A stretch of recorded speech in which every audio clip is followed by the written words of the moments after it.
सारी दुनिया के अच्छे लोगों, गैर मुस्लिमों, नास्तिक और जितने भी मज़हब हैं सिवाय उन सच्चे मुसलमानों के जो इस्लाम को मानते हैं और इस्लाम पर चलने की कोशिश करते हैं,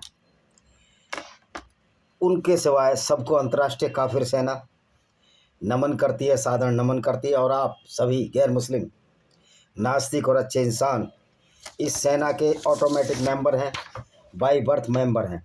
इस सेना का कार्य है इस्लामी गुंडागर्दी के खिलाफ लड़ना। और किसी देश की सरकार, भारत का कानून की औकात नहीं कि हम कोई सेना बनाने से रोके। उसकी वजह यह है कि फिर भारत को कुरान और इस्लाम पर बैन लगाना पड़ेगा भारत सरकार को, जो कि एक सर्टिफाइड गुंडागर्दी है, सर्टिफाइड आतंकवाद है। दोस्तों, मैं हूँ विजय कुमार। लोग अपनी जातियों की सेनाएं बना रहे हैं। हिंदू समाज में जातियों की सेनाएं बन रही हैं, सुन्नियों की सेना है। अरे इंसानियत के नाम पर एक सेना बनाओ। और आज जो सबसे बड़ा खतरा है वो इस्लामिक गुंडागर्दी है, क्योंकि जो मुसलमान कुरान पर चलता है और कुरान को मानता है उस पर एक्शन करता है। यद्यपि बाइबल में भी बहुत बड़ा खून खराबा है, वहाँ तो शुरुआत ही उनकी भेड़ के मेमने देने से होती है, लैम्ब से, जिसमें उनका परमेश्वर खून और मांस और चर्बी स्वीकार करता है। तो ये सारी सब गुंडागर्दी ही है। जैसे मनुस्मृति भी एक तरह से इंसानियत के खिलाफ गुंडागर्दी है। हालांकि उसमें कुछ बातें हैं अच्छी, जैसे नारी के लिए बहुत अच्छा कहा गया, लेकिन जब नारी के लिए अच्छा कहा गया है तो सवाल ये है कि शूद्र नारी के लिए क्या कहा गया है? वो शूद्रों में नारी नहीं होती। तो ये चीज़ें भी, मनुस्मृति भी मूर्ख स्मृति है। पर यह है कि आज कोई मनुस्मृति पर हिंदू चलता नहीं है, और जो चलेगा वो कानून की नज़र में दोषी होगा और जेल चला जाएगा, क्योंकि मनुस्मृति के खिलाफ SC ST act, atrocity act है। आप किसी को शूद्र नहीं बोल सकते। और ये वाजे कर दूं, ये चंद्रशेखर रावण और मायावती जैसे मूर्खों को मैं बताना चाहता हूँ। हालांकि मैंने मनुस्मृति को नहीं मानता मैं, लेकिन ये 85-15 का ही समीकरण कहाँ से लाए हो? क्योंकि खेती और पशुपालक जातियाँ मनुस्मृति में स्पष्ट उल्लेख है। अध्याय 1 में लिखा है, श्लोक नंबर 81 से 90 तक ये स्पष्ट उल्लेख है कि कौन क्या काम करेगा और किस वर्ण में आता है।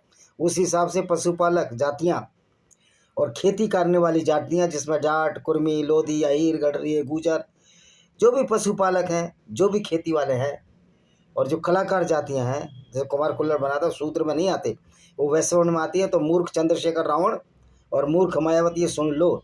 और काशीराम तो एक गुंडा था, सर्टिफाइड गुंडा था, जिसने सब जातियों को गालियाँ दी। गाली देना भी गुंडागर्दी है। भले ब्राह्मण शेड्यूल कास्ट को गाली दे या शेड्यूल का, या कोई किसी को भी दे, गुंडागर्दी है। इस पर भी रोक लगनी चाहिए। और यही वजह है कि आज BSP का हश्र क्या हो गया है। तो दोस्तों, आज हमारा जो मूल विषय है कुरान की शिक्षा है, उस पर चलकर हर मुसलमान अपराधी बनता है। रोज़ा रखने, नमाज पढ़ने से बड़ा अपराधी बनता है। और देवबंद अपराधियों का अड्डा, इसको सरकार को बंद करा देना चाहिए। अब पूछोगे, रोज़ा रखने, नमाज पढ़ने से ये कैसे मुसलमान अपराधी बन जाएगा? तो दोस्तों, रोज़ा किस लिए रखा जाता है? रोज़ा उस अल्लाह की इबादत, उसकी पूजा करने के लिए रखा जाता है, जो अल्लाह बड़ा ही दुष्ट प्रवृत्ति का है, राक्षस है, नीच प्रवृत्ति का है। यद्यपि वो अल्लाह मोहम्मद ने अपने फ़ायदे के लिए बनाया था। अल्लाह का कोई तसव्वुर नहीं है, उसका कोई एग्जिस्टेंस नहीं है, वो एक इमेजिनरी, काल्पनिक मात्र है। तो भी कल्पना देखो, मोहम्मद की कल्पना देखो कितनी खतरनाक थी, कितनी गुंडागर्दी से भरी हुई थी, कितनी नीच पैशासिक राक्षसी प्रवृत्ति से भरी हुई थी। तो राक्षस कोई बाहर से नहीं आते। ये मोहम्मद बहुत बड़ा राक्षस था इस हिसाब से, जिसके अल्लाह के नाम से इस तरह की आइडियोलॉजी खड़ी की, जिसको हम इस्लाम कहते हैं। तो दोस्तों, सर तन से जुदा के नारे से कोई डरने वाला नहीं है। अंतर्राष्ट्रीय काफिर सेना हर उस इस्लामिक आतंकवादी को मारने में सक्षम है, जो पूरी दुनिया के किसी भी कोने में बैठा है। अगर वो सऊदी अरब में बैठा है तो वहाँ हमारे मेंबर हैं। 18% आबादी ऑनलाइन सऊदी अरब की इस्लाम छोड़ चुकी है। ईरान में 32% लोग सिर्फ मुसलमान रह गए। तो घबराने की ज़रूरत नहीं। एक झूठे अल्लाह के नाम पर जो फ्रॉड रचा गया, उसका खात्मा होगा। देवबंद अपराधियों का अड्डा, सबसे बड़ा अपराधी जो गुंडा है, क्रिमिनल है, वो अरशद मदनी और महमूद मदनी है, भतीजे और चाचा। इमाम बुखारी जो भी इस्लाम की शिक्षा देता है, इस्लाम पर चलता है, वो सर्टिफाइड गुंडा है। अब आप ये कहने चाहते हो, कहना कि हर मुसलमान तो कातिल नहीं होता। वो इसलिए कातिल नहीं होता कि इस्लाम के ऊपर जो न्यायपालिका का डंडा और पुलिस का डंडा या कानून का जो डंडा है, पुलिस तो कई मायने में लचर साबित होती है, कानून के डंडे से सबसे बड़ा जो डंडा है वो गैर मुस्लिमों का डंडा है। जैसे इजराइल IDF रोज़ इनको इस्लामिक गुंडों को गाज़ा में ख़त्म कर रहा है। मज़े की बात है, रोज़ा भी इन्होंने यहूदियों से लिया, सारा चोरी का माल है। लेकिन जो गुंडागर्दी है वो अल्लाह के नाम से मोहम्मद ने अपने फ़ायदे के लिए की। तो नमाज़ पढ़ने में, नमाज में भी 40-42 बार गैर मुस्लिमों को गाली देते हैं, यह हमको मालूम होना चाहिए। तो जो जितना ज़्यादा सच्चा मुसलमान, जो ज़्यादा नमाज पढ़ता है, ज़्यादा अल्लाह की इबादत करता है, वो इतना ही बड़ा सर्टिफाइड गुंडा है, क्रिमिनल है। क्योंकि ये शिक्षा जो है मोहम्मद की शिक्षा, और मोहम्मद की शिक्षा पर चलने वाला आदमी, क्योंकि कुरान भी मोहम्मद और उसकी पत्नी खदीजा बिन खुवाइलिद और उसके चचेरे साले वर्का बिन नोबिल लाया था। कोई आयतें वायतें नहीं आती थी। ये मोहम्मद एक सर्टिफाइड झूठा था, और झूठ और जो पाखंड का इसने जो जाल फैलाया और जो गुंडागर्दी फैलाई, उसी का नाम तो इस्लाम है। ये हमारे मुस्लिम भाई भी अब समझ रहे हैं कि हम इंसानियत के खिलाफ जाते हैं अगर कुरान पढ़ते हैं। यही वजह कि भारत में 2 करोड़ लोग इस्लाम छोड़ चुके हैं। दोस्तों, ये तो अच्छा हुआ कि सलीम वास्तव के हत्यारों को, गुलफाम और कौन सा दूसरा, उसको यूपी पुलिस ने ढेर कर दिया, नहीं तो अंतर्राष्ट्रीय काफिर सेना तो उसको कत्ल करती ही। अभी भी जो बचे हैं, जिनकी जमानतें हो जाएंगी, उनको भी काफिर अंतर्राष्ट्रीय सेना छोड़ेगी नहीं। ना हमारा न्यायपालिका पर भरोसा है, ना संविधान का भरोसा है। हमारा मानवता सबसे ऊपर है।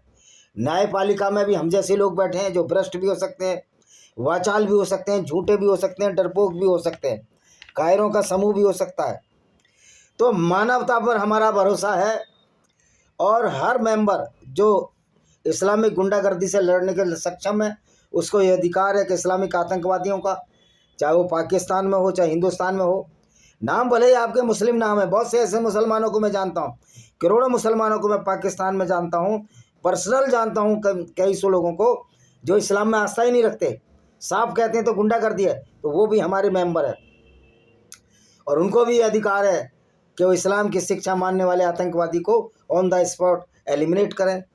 क्योंकि अब हमें ऐसे संविधान और ऐसे न्यायपालिकाओं की और ऐसे जज और पुलिस की आवश्यकता नहीं है कि जो न्याय ना कर सकें, जो अन्याय के खिलाफ न लड़ सकें। और वैसे भी कोई भी व्यवस्था, कानून और कायदे चलती है, और कानून कायदा, हमारा संविधान इतना लचर और कमज़ोर है। वैसे भी हमारा संविधान तो 5 देशों की नकल है, लेकिन एग्जीक्यूशन बिल्कुल भी नहीं होता है। यही कानून अमेरिका और नीदरलैंड में अच्छा काम कर रहा है, भारत में क्यों नहीं कर रहा? क्योंकि भारत मूर्ख भ्रष्टाचारियों का अड्डा है। पुलिस न्यायपालिका में ऐसे बहुत से लोग हैं जो इस्लामिक गुंडागर्दी को धर्म समझते हैं। ऐसे मूर्खों की वजह से इस्लाम बहुत आगे फैल रहा है। जब हमारी न्यायपालिका, मिलिट्री की मैं बात नहीं करता, मिलिट्री का जो काम है वो सही करती है, न्यायपालिका में और पुलिस में और राजनेताओं में ऐसे मूर्ख लोग होंगे जिनको ये नहीं पता कि इस्लाम एक अपराधियों का अड्डा है, इस्लाम एक अपराध तंत्र है, और मोहम्मद सबसे बड़ा अपराधी था। मोहम्मद हिटलर से भी बड़ा अपराधी था। जब हिटलर की किताब मीन कैंप पर बैन लगाया जा सकता है, जब हिटलर के स्वास्थ्य चिन्ह पर बैन लगाया जा सकता है, सवाल ये मेरा है कि भारत सरकार कुरान पर और इस्लामिक मदरसों पर बैन क्यों नहीं लगाती? क्या ये काम हमको ही करना पड़ेगा? निश्चित तौर पर फिर हम सड़कों पर उतरकर, और किसी भी नेता की इतनी औकात नहीं, नेता इतना कायर और डरा हुआ होता है, हमारे वोटों पर वो राजनीति करता है। और मुँह मूर्ख उन नीले कबूतरों, नीलांडों को भी कहना चाहता हूँ, ये 15 और 85 का समीकरण कहाँ से लाए हो आप? पशुपालक और खेती करने वाली जातियों की संख्या इस देश में विशाल है। 55-60% लोग खेती करते हैं, और सब वैश्य वर्ण में आते हैं। अगर ब्राह्मण भी खेती करता है और पशुपालक है तो वो वैश्य वर्ण में आएगा। ब्राह्मण वो होगा जो शिक्षा देगा, तो शिक्षा में हर जातियों के लोग हैं। तो ये इनकी मूर्खता भी नहीं चली, इसलिए मायावती आज अपनी औकात पा गई जितनी औकात थी। काशीराम से बड़ा तो कोई गुंडा ही नहीं हुआ, जो पूरे समाज को गाली देकर सत्ता पर चढ़ता रहा और हम मूर्ख पशुपालक और किसान जातियों के लोग अपने को शूद्र समझते रहे, नीचा समझते रहे, दलित समझते रहे, उनको वोट देते रहे। लेकिन आज मुझे लगता है किसान और पशुपालक जातियां शूद्र कैसे हो सकती हैं? वो तो महान जातियां हैं जो कि खेती करके लोगों को खिला रही हैं, दूध पिला रही हैं, अपना स्वयं आत्मनिर्भर जातियां शूद्र जातियां कैसे हो सकती हैं? शूद्र तो वो होता है जो सेवा करता है, दूसरों की सेवा करता है, चाहे कोई भी हो। तो दोस्तों ये मनुस्मृति आजकल बिल्कुल फेल हो चुकी है और 85-15 का समीकरण भी फेल हो चुका है। तो पशुपालक और खेती करने वाले जातियों अपने स्वाभिमान जागो, तुम्हारे ऊपर ही सारा संसार डिपेंड है, चाहे किसी भी कौम के हो। आज अगर राजपूत भी खेती कर रहा है, वो भी पालन कर रहा है लोगों का, पशुपालन में जन्मजात जाति तो मूर्खता की एक परिकल्पना है। वैसे भी मनुस्मृति में राजपूत नाम का तो कोई जिक्र नहीं है, लेकिन पशुपालक जातियों का जिक्र है, यानी कि जो गाय भैंस भेड़ बकरी जो भी पशु पालते हैं, जो हमारे काम के थे, उनका जिक्र है। तो राजपूत शब्द का तो कोई वर्णन मनुस्मृति में नहीं है। तो मनुस्मृति में राजपूतों ने कैसे मान लिया हम सिर्फ क्षत्रिय हैं? क्षत्रिय वह है जो लोगों की रक्षा काम करना था। तो अब बताइए, पशुपालक जातियों से लठैत जातियां हैं कोई बड़ी? तो असली क्षत्रिय तो यही हैं।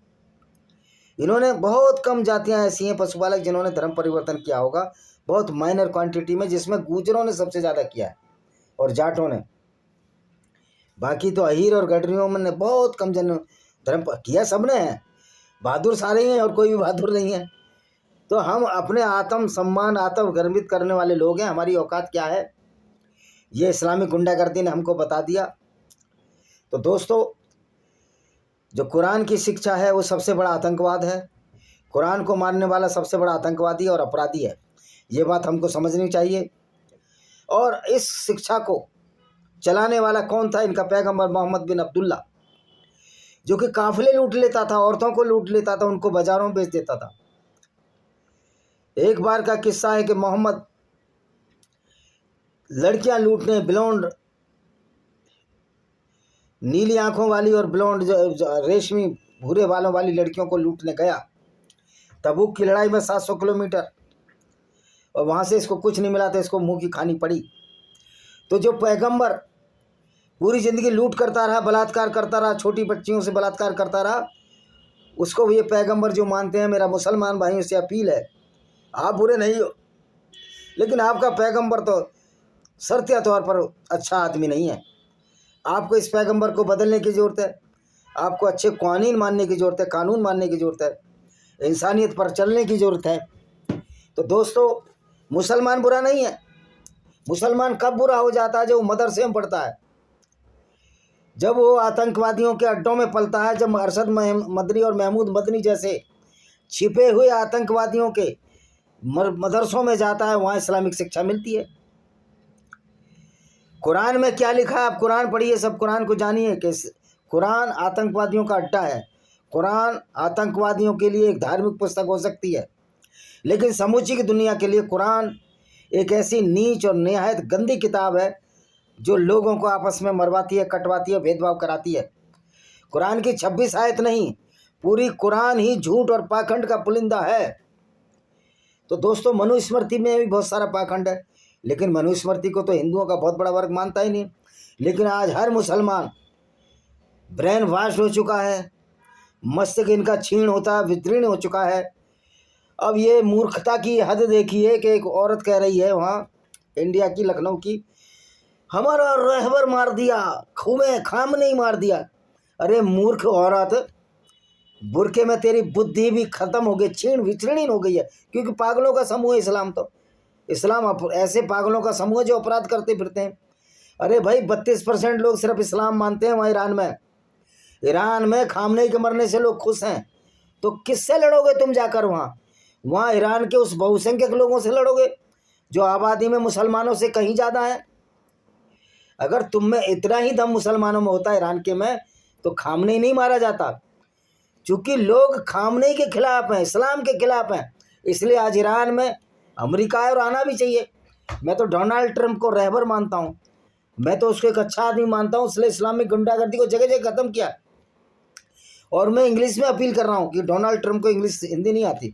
माई appeal to mister Donald Trump and Benjamin Netanyahu that you are our hero, You are the world hero, though you are the Christian or Jews respectively, and in Judaism and the Christianity, so many violence inscripted in your books, but because you are not following that violence which is written in the Bible and the Torah, the book of the Judaism or the Old Testament Bible, and even those Hindus who are not following the Manu Smriti or the Murkh Smriti, they are the great hero of this world. And particularly Benjamin Netanyahu and Mr.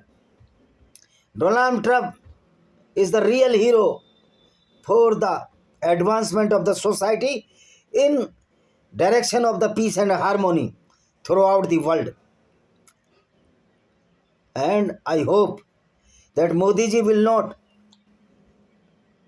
greeting the Eid Mubarak, because Eid वो लोग मना रहे हैं जो कि certified गुंडे हैं, Islamic गुंडे हैं और आतंकवादी हैं, और जो ईद की भी मुबारक देता है गैर मुस्लिम, वो भी आतंकवादी विचारधारा को प्रोत्साहित करता है और आतंकवादी इस्लामिक गुंडा है। नुपुर शर्मा कह रहे हैं मैं बीजेपी की वजह से बची हूँ। तुम बीजेपी की वजह से नहीं बची हो, बीजेपी के तो कायर लोग हैं, भड़वे हैं, भांड हैं। ये तो वो लोग हैं जो आरएसएस की आइडियोलॉजी पर चलते हैं, और आरएसएस वो है जिसने मुस्लिम राष्ट्रीय मंच बनाया है, यानी कि आतंकवादी विचारधारा को प्रोत्साहित किया है। तो दोस्तों आप समझ गए होंगे, काफिर अंतर्राष्ट्रीय सेना आपको सल्यूट करती है, आपको धन्यवाद देती है। आप जहाँ भी हैं सुखी रहिए, समृद्ध रहिए, ऑर्गेनाइज रहिए, और इस्लामिक गुंडागर्दी का मुकाबला आपको पूरी छूट है, किसी भी तरह करिए। कानून न्याय ये सब बात बेईमानी हो चुकी है। कानून ने तो उत्तम कुमार को नहीं बचाया। ये हमारा संवैधानिक अधिकार है कि हम अपने रक्षा करें। हमें पुलिस पर कोई भरोसा नहीं, न्यायपालिका पर कोई भरोसा नहीं, क्योंकि मूर्खों की जमात हर जगह बैठी है। ऐसा नहीं कि पुलिस में लोग समझदार नहीं हैं, लेकिन कुछ लोगों को पता ही नहीं है बेचारों को। उन्होंने ना इस्लाम पढ़ा है ना कुरान पढ़ा है। जो देश भारत कुरान, जो भी इस्लाम को धर्म मानते हैं, जो भी सरकारें इस्लाम को धर्म मानती हैं, सारी की सारी सरकारें आतंकवादी हैं, चाहे देश किसी भी देश की सरकार हो। यही मेरा टैग जाएगा। वंदे मातरम, जय हिंद, आपका दिन शुभ हो।